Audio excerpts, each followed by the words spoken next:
Julia Suárez desapareció el 14 de marzo de 2011 en Lima, Perú. Tenía 28 años.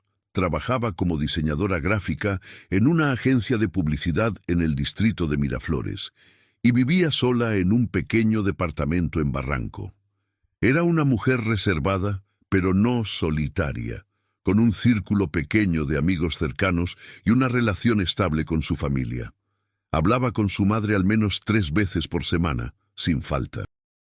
El último contacto que tuvo con alguien fue un mensaje de texto a su madre a las 6:15 de la tarde, diciéndole que llegaría tarde a casa porque tenía una reunión con un cliente. Nunca llegó. La desaparición de Julia sacudió a su familia inmediatamente. Su madre, Gabriela, intentó comunicarse con ella esa misma noche sin obtener respuesta. Al día siguiente, cuando Julia no se presentó a trabajar, su jefe llamó a Gabriela preguntando por ella. Fue entonces cuando comenzó la búsqueda desesperada. Se presentó la denuncia ante la policía de Lima, pero en aquellos años, las desapariciones de adultos no recibían la misma atención urgente que las de menores. Los investigadores sugirieron que tal vez Julia había decidido irse por su cuenta, algo que la familia descartó de inmediato. Julia no era impulsiva, no tenía problemas económicos graves y jamás habría dejado a su familia sin noticias. Si disfrutas de este tipo de historias, por favor suscríbete al canal y déjanos un comentario diciéndonos desde dónde nos estás viendo. Tu apoyo nos ayuda a seguir trayéndote más contenido como este. Durante semanas, Gabriela y el hermano de Julia, Rodrigo, recorrieron hospitales, comisarías y cualquier lugar donde pudieran obtener información. Pusieron carteles con la foto de Julia en postes de luz, en mercados, en paraderos de autobuses. La imagen mostraba a una mujer de cabello castaño oscuro, ojos marrones profundos, una sonrisa amable pero cautelosa. En la fotografía llevaba una blusa azul claro y aretes pequeños de plata. La descripción incluía su estatura, 1,65 m, complexión delgada, sin marcas distintivas visibles. Nadie la había visto, nadie recordaba nada útil. La agencia donde trabajaba Julia proporcionó toda la información que pudo. Según sus compañeros, Julia había salido de la oficina alrededor de las 5:30 de la tarde, diciendo que tenía una reunión con un cliente potencial en un café cerca del Parque Kennedy. No dio más detalles. Nadie sabía el nombre del cliente ni si realmente había existido esa cita. Los investigadores revisaron las cámaras de seguridad del área, pero la calidad de las imágenes era pobre y no pudieron rastrear sus movimientos con certeza. Había demasiada gente en las calles a esa hora, demasiado tráfico, demasiado ruido visual. El teléfono celular de Julia dejó de emitir señal esa misma noche. Los técnicos forenses no pudieron recuperar información significativa del último punto de conexión, que aparecía en una zona amplia de Miraflores sin precisión exacta. Su cuenta bancaria no registró movimientos después del día de su desaparición. No había compras con tarjeta de crédito, no había retiros de efectivo. Era como si Julia Suárez simplemente se hubiera desvanecido en el aire. Los meses pasaron y la investigación se enfrió. La policía no tenía pistas sólidas, no había testigos confiables, no había evidencia de crimen violento ni de secuestro. Gabriela se negó a aceptar que el caso se cerrara. Contrató a un investigador privado, un hombre mayor llamado Emilio Carranza, que había trabajado en la policía durante 30 años antes de retirarse. Emilio revisó todo desde el principio. Entrevistó nuevamente a los compañeros de trabajo, a los vecinos, a cualquier persona que hubiera tenido contacto con Julia en los días previos a su desaparición. Nada. Emilio comenzó a explorar otras teorías. Trata de personas, redes de explotación, grupos criminales que operaban en Lima, pero ninguna de estas líneas llevó a resultados concretos. Para 2013, 2 años después de la desaparición, la familia de Julia había perdido casi toda esperanza de encontrarla con vida. Gabriela seguía poniendo carteles cada tanto, seguía hablando con periodistas locales que ocasionalmente cubrían el caso, pero la realidad era dolorosa y clara. Julia se había convertido en una más entre miles de personas desaparecidas en Perú, un país donde las estadísticas de desapariciones eran alarmantemente altas y la respuesta institucional a menudo insuficiente. Rodrigo, el hermano de Julia, había seguido adelante con su vida lo mejor que pudo. Se casó, tuvo una hija y trabajaba como ingeniero en una empresa de construcción en Lima. Pero nunca dejó de pensar en su hermana, nunca dejó de preguntarse qué había pasado realmente esa tarde de marzo. A veces, en las noches, cuando no podía dormir, revisaba las carpetas con los documentos del caso, las fotos, los reportes policiales, buscando algo que todos hubieran pasado por alto. En 2019, 8 años después de la desaparición, algo extraordinario sucedió. Una empresa mexicana de tecnología llamada Innovatech Solutions, con oficinas en Ciudad de México, Guadalajara y Monterrey, comenzó a experimentar un fenómeno inexplicable durante sus reuniones virtuales corporativas a través de Google Meet. En varias ocasiones, durante videoconferencias con múltiples participantes, apareció brevemente en pantalla el rostro de una mujer que no formaba parte del equipo.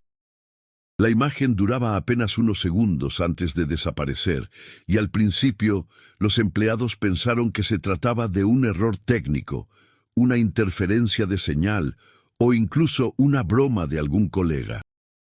Sin embargo, las apariciones continuaron. Siempre era el mismo rostro, una mujer de unos 30 y tantos años, cabello castaño oscuro, ojos marrones, expresión seria y ligeramente angustiada. No hablaba, no hacía gestos, simplemente aparecía por unos instantes y luego se desvanecía. Los técnicos de la empresa revisaron el sistema de seguridad informática buscando posibles hackeos o intrusiones, pero no encontraron nada anómalo.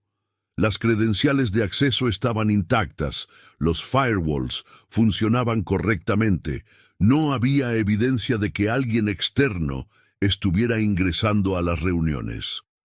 Un empleado de la oficina de Monterrey, un hombre llamado Fernando Ruiz, decidió tomar capturas de pantalla durante una de las reuniones cuando el rostro apareció nuevamente. La imagen era borrosa pero reconocible. Fernando, por curiosidad, subió la captura a un grupo de redes sociales dedicado a resolver misterios y casos sin resolver. Pidió ayuda para identificar a la mujer, pensando que tal vez alguien la conocería o podría explicar qué estaba sucediendo. La publicación se volvió viral en cuestión de días. Miles de personas compartieron la imagen, especulando sobre su origen.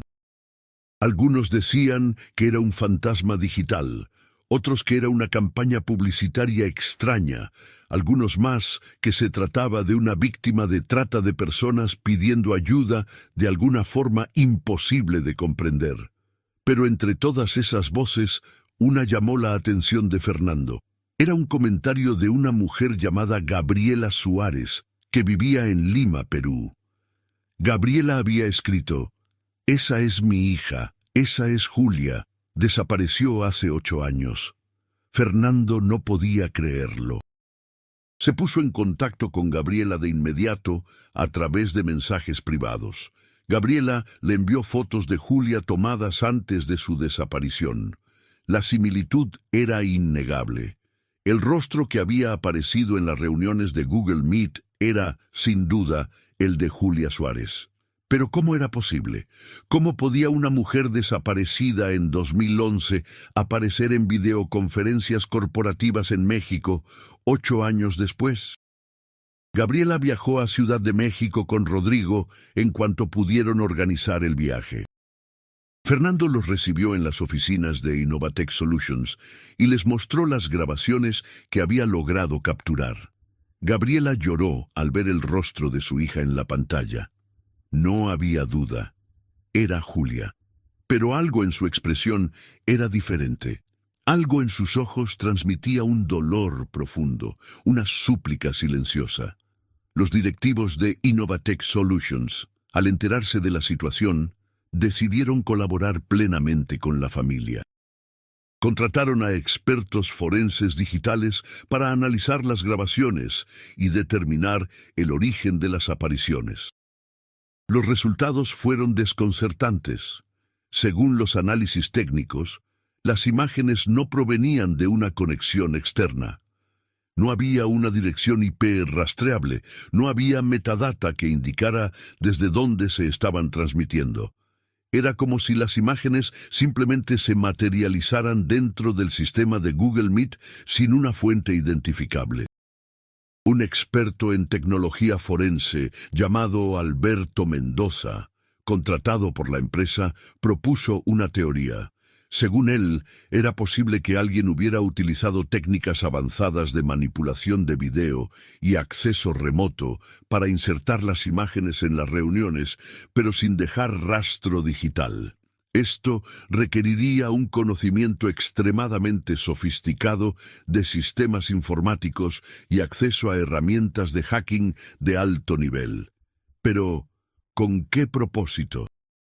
¿Y por qué usar el rostro de Julia Suárez, una mujer desaparecida en Perú? Rodrigo comenzó a investigar por su cuenta, tratando de encontrar alguna conexión entre Julia y México. Descubrió que en los meses previos a su desaparición, Julia había estado en contacto con una empresa mexicana de diseño gráfico que buscaba colaboradores internacionales. Julia había enviado su portafolio y había tenido algunas conversaciones por correo electrónico con uno de los directores creativos. Sin embargo, nunca llegó a concretarse ningún acuerdo formal. Rodrigo obtuvo los correos electrónicos de Julia gracias a un técnico que logró recuperar información de su vieja cuenta de correo, que había permanecido inactiva durante años. En esos correos, Rodrigo encontró algo inquietante. En uno de los últimos mensajes que Julia había enviado, mencionaba que había sido contactada por una persona que decía representar a una agencia de publicidad en México y que le ofrecía una oportunidad de trabajo muy lucrativa. Julia había expresado entusiasmo, pero también cierta cautela. En un correo a una amiga cercana, había escrito: "No sé si confiar. La oferta suena demasiado buena, pero necesito el dinero. Si funciona, podría cambiar mi vida". Rodrigo compartió esta información con Fernando y con Alberto Mendoza. Juntos comenzaron a rastrear a la persona que había contactado a Julia en 2011. Los correos habían sido enviados desde una cuenta que ya no existía, pero Alberto logró rastrear algunos fragmentos de información a través de servicios de archivo de Internet. Descubrió que la cuenta había sido creada desde una dirección IP en Guadalajara, México. Con esta información, Rodrigo y Gabriela contactaron a las autoridades mexicanas.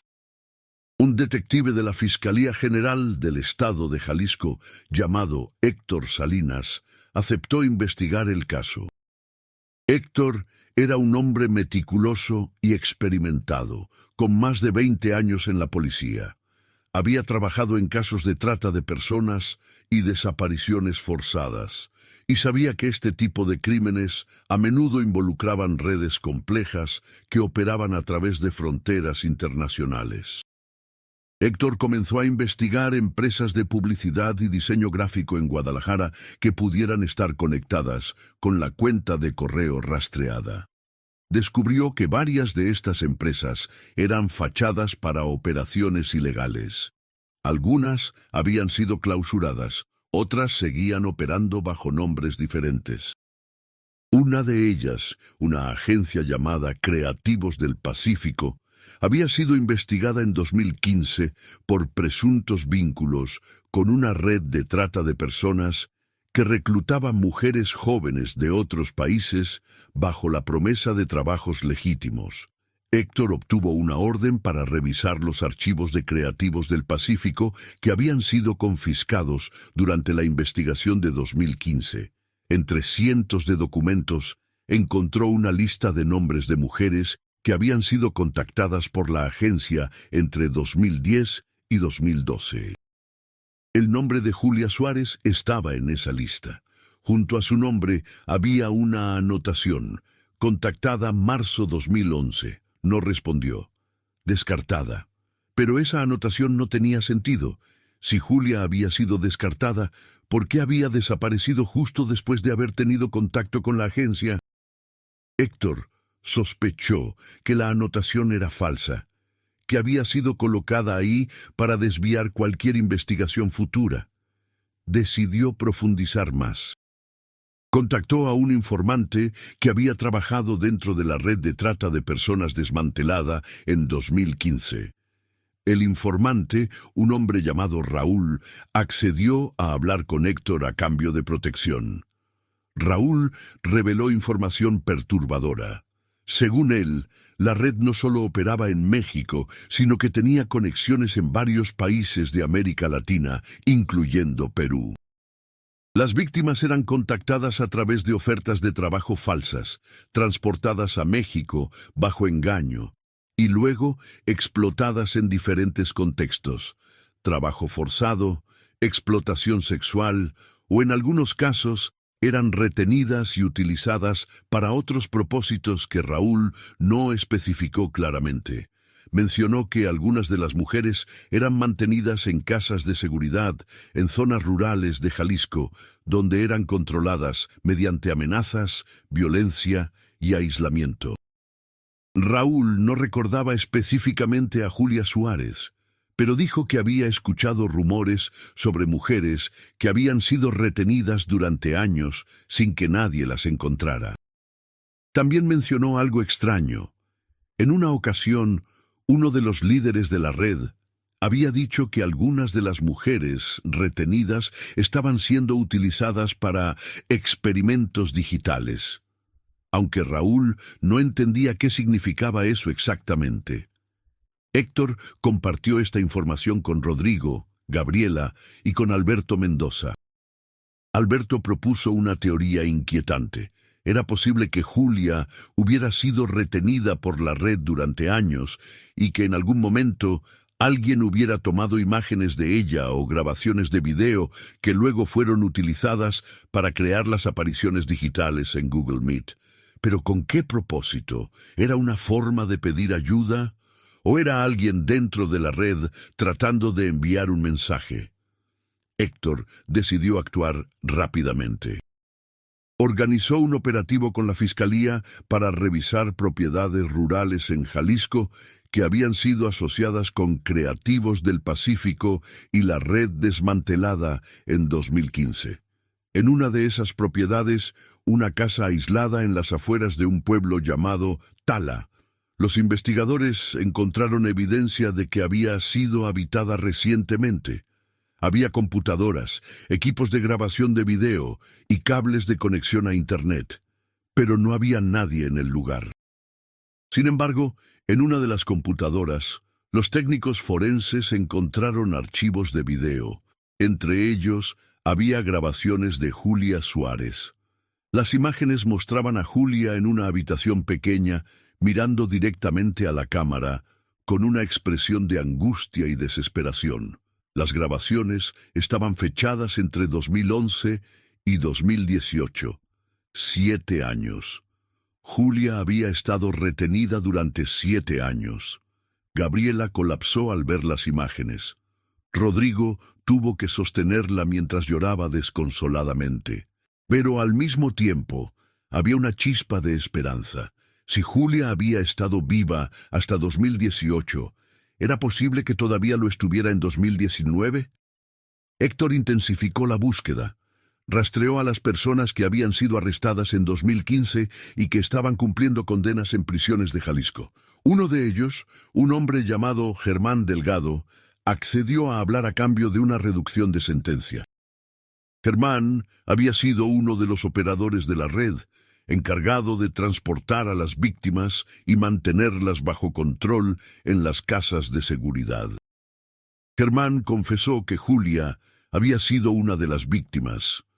Dijo que ella había sido llevada a México en marzo de 2011 bajo engaño, retenida en diferentes ubicaciones durante años y utilizada para trabajo forzado en la producción de contenido digital falso.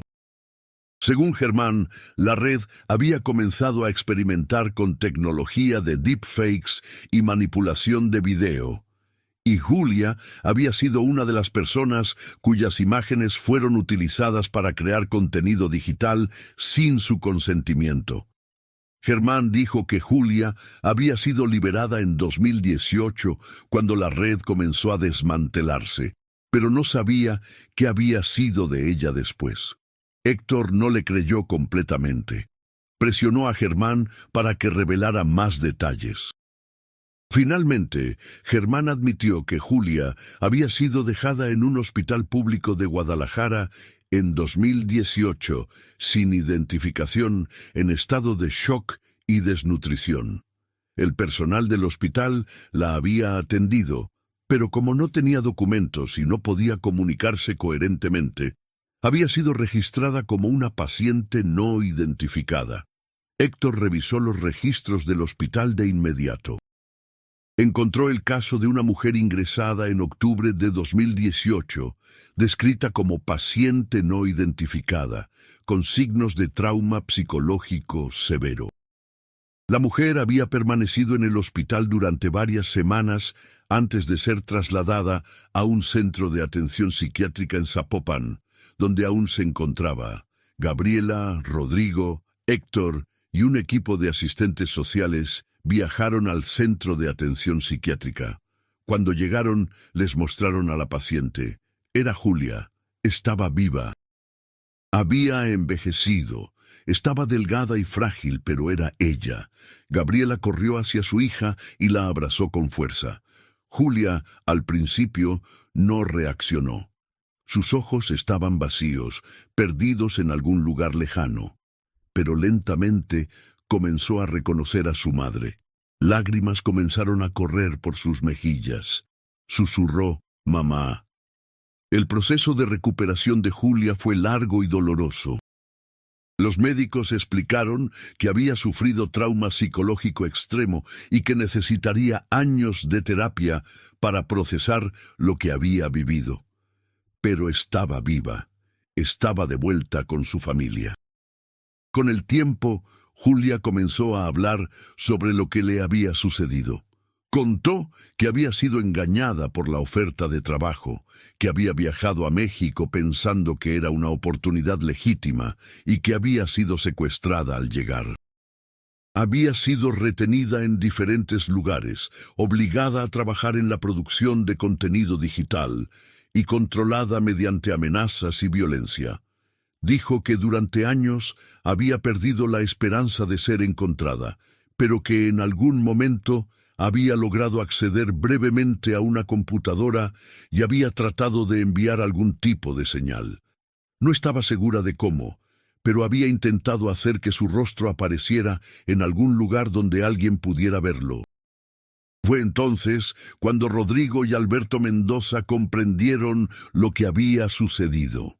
Julia, en un acto desesperado de supervivencia y resistencia, había logrado utilizar las herramientas tecnológicas a las que tenía acceso limitado para insertar su imagen en reuniones de Google Meet de la empresa que la retenía. Era su forma de gritar al mundo, de pedir ayuda sin palabras. Y finalmente, alguien la había escuchado. La red de trata de personas fue completamente desmantelada. Varios de sus líderes fueron arrestados y condenados a largas penas de prisión. Las autoridades de México y Perú colaboraron para identificar a otras víctimas y ofrecerles apoyo. Julia regresó a Lima con su familia en 2020, donde continuó su proceso de recuperación. En 2021, 10 años después de su desaparición, Julia Suárez dio su primera entrevista pública. Habló sobre la importancia de no ignorar las señales de peligro, de investigar a fondo las ofertas de trabajo que parecen demasiado buenas para ser verdad y de nunca perder la esperanza, incluso en los momentos más oscuros. Su historia se convirtió en un símbolo de resistencia y supervivencia y ayudó a crear conciencia sobre la trata de personas y las desapariciones en América Latina. Gabriela y Rodrigo nunca dejaron de agradecer a Fernando Ruiz, el empleado que había decidido investigar el rostro que aparecía en las reuniones. Sin su curiosidad y su deseo de ayudar, Julia podría haber permanecido perdida para siempre. Fernando visitó a la familia en Lima en 2022, y desde entonces mantuvieron una amistad cercana. Julia, con el tiempo, retomó su vida poco a poco. Comenzó a trabajar nuevamente como diseñadora gráfica, esta vez desde casa, en proyectos pequeños que no requerían contacto con clientes desconocidos. Se unió a grupos de apoyo para sobrevivientes de trata de personas y eventualmente comenzó a dar charlas en escuelas y universidades sobre su experiencia, siempre con el objetivo de prevenir que otras personas cayeran en las mismas trampas. En una de esas charlas, en una universidad de Lima en 2023, una joven estudiante le preguntó cómo había encontrado la fuerza para seguir adelante después de todo lo que había vivido. Julia respondió, no fue fuerza, fue la negativa a desaparecer completamente. Mientras pudiera pensar, mientras pudiera sentir, mientras pudiera intentar algo, no iba a rendirme, y cuando ya no podía más, pensaba en mi madre, en mi hermano, en todos los que me estaban buscando. Eso me mantuvo viva. La historia de Julia Suárez es un recordatorio brutal de las realidades que enfrentan miles de personas desaparecidas y sus familias cada año. Es también un testimonio de la importancia de la tecnología, no solo como herramienta de control, sino como medio de resistencia y esperanza. Y sobre todo, es la historia de una mujer que se negó a ser olvidada, que encontró una forma imposible de hacerse visible en un mundo que había intentado borrarla. Hoy, Julia vive en Lima con su madre. Rodrigo y su familia la visitan con frecuencia. Ella sigue en terapia, sigue trabajando en su recuperación, pero también sigue viviendo. Y eso, después de todo lo que pasó, es en sí mismo un acto de valentía extraordinaria. Los años que siguieron a su regreso fueron un proceso de reconstrucción constante para Julia. En 2022, comenzó a asistir a un centro de rehabilitación especializado en trauma complejo, donde conoció a otras sobrevivientes de situaciones similares. Allí encontró un espacio donde podía hablar sin ser juzgada, donde sus silencios eran comprendidos y sus palabras valoradas. Una de las terapeutas, una psicóloga llamada Patricia Morales, se convirtió en una figura fundamental en su proceso de sanación. Patricia había trabajado durante más de 15 años con víctimas de trata y desapariciones forzadas, y entendía que la recuperación no era lineal, que había días buenos y días imposibles. Durante las sesiones, Julia comenzó a recordar detalles que había bloqueado durante años. Hablaba de las habitaciones pequeñas donde había sido retenida, de los rostros de otras mujeres que estaban en la misma situación, algunas de las cuales nunca supo qué fue de ellas. Mencionaba a una mujer colombiana llamada Andrea, que había estado con ella durante casi 2 años en una de las casas de seguridad en Jalisco. Andrea había sido su única compañía, la única persona con quien podía hablar sin miedo. Juntas habían planeado formas de escapar, aunque ninguna de esas ideas había prosperado. Julia no sabía si Andrea había logrado salir, si estaba viva, si había regresado a su país. Rodrigo, al escuchar esto, decidió ayudar a su hermana a buscar a Andrea. Contactó nuevamente a Héctor Salinas, el detective que había investigado el caso en México. Héctor aceptó rastrear información sobre mujeres colombianas que hubieran sido víctimas de la misma red. Pasaron semanas revisando archivos, contactando a autoridades en Colombia, buscando en bases de datos de personas desaparecidas. Finalmente, encontraron un registro de una mujer llamada Andrea Castillo, reportada desaparecida en Bogotá en 2010.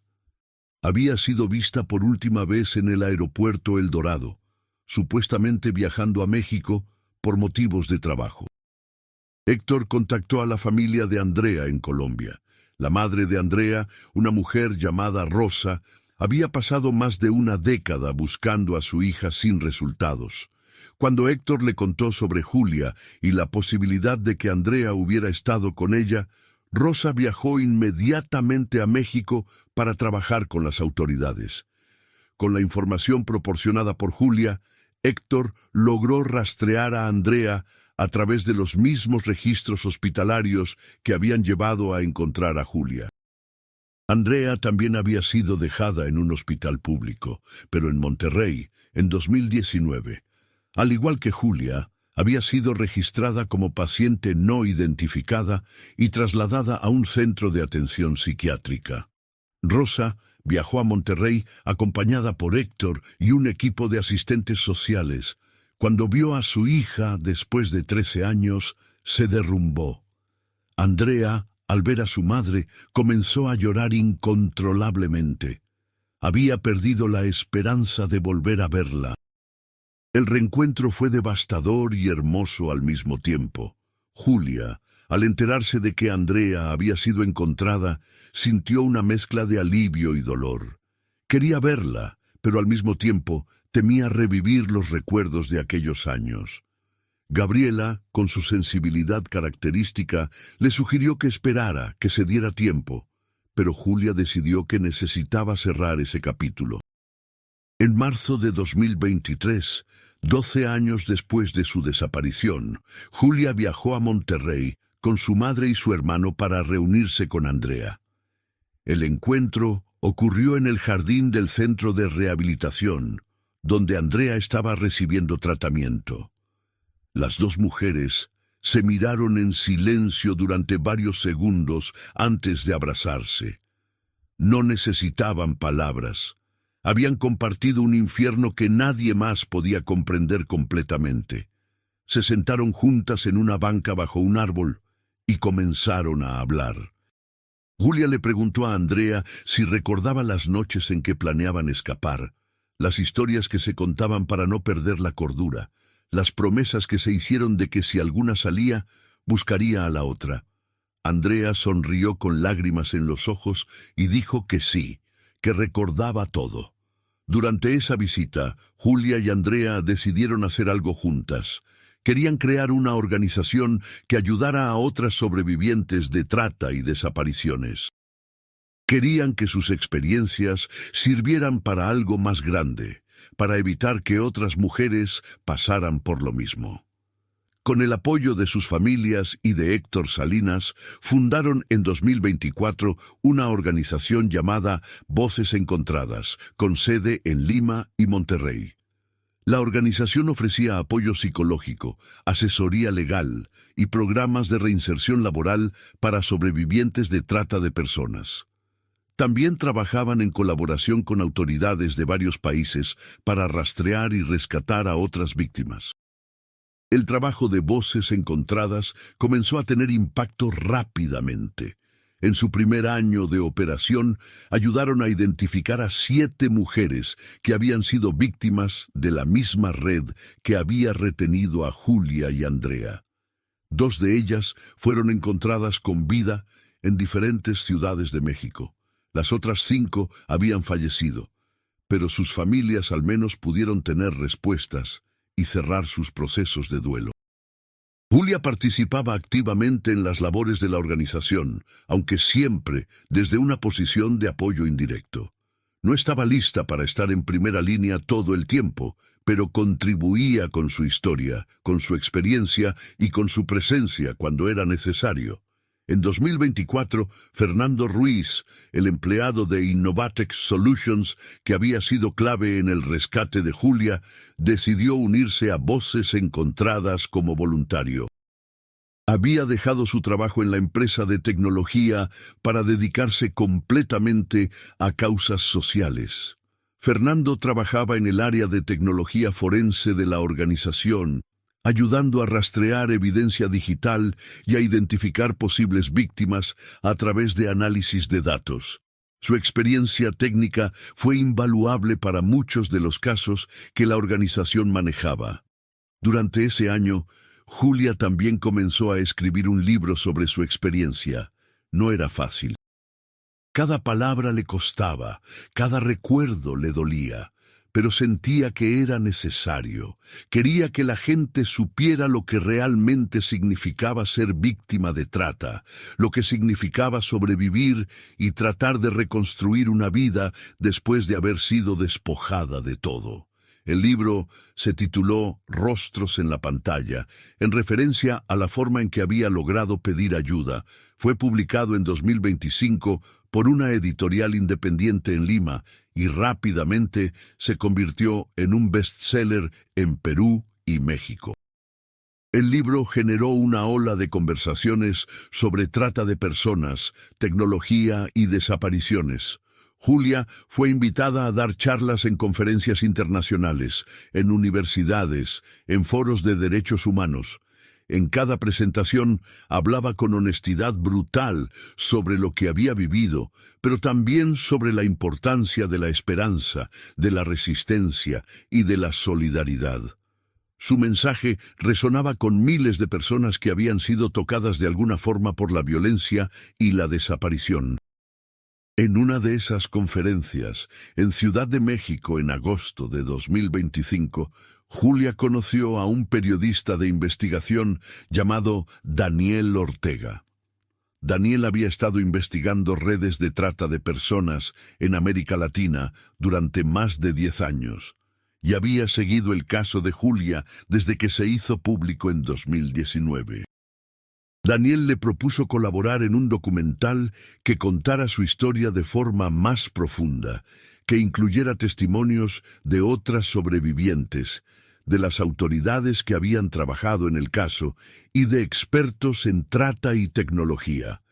Julia aceptó, con la condición de que el documental no se centrara solo en ella, sino en el problema estructural de la trata y las desapariciones en la región.